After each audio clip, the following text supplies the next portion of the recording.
Egypt, where a record rally is underway in the country's capital. Well, at least 250,000 people have gathered in the centre of Cairo in the latest attempt to force President Mubarak to step down.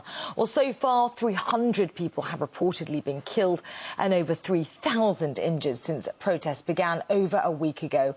Well, for all the latest, let's cross live now to our correspondent Paula Sleer, who's following the events for us in Cairo.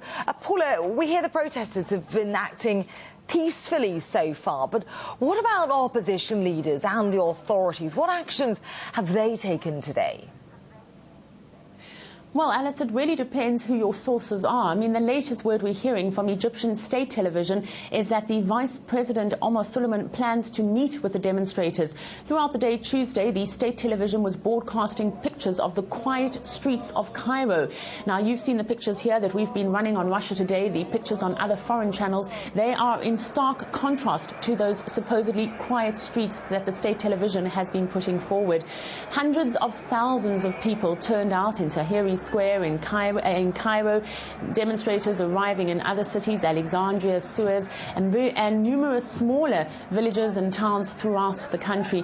Organisers had hoped for 1 million. Difficult to say whether or not they reached that figure, but no doubt the army kept to its word not to get involved. The only reports we're hearing from the army are that they did arrest thugs and saboteurs.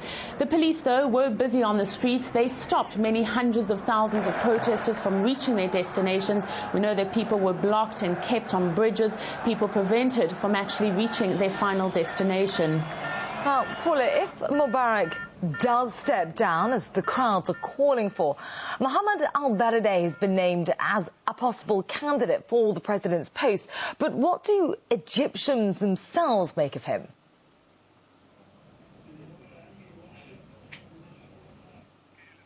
I'm afraid we appear to have lost connection with our correspondent Paula Sleer, who's in Cairo for us. We'll try to reconnect with her as soon as possible. Do stay with RT for all the latest on what's happening in Egypt.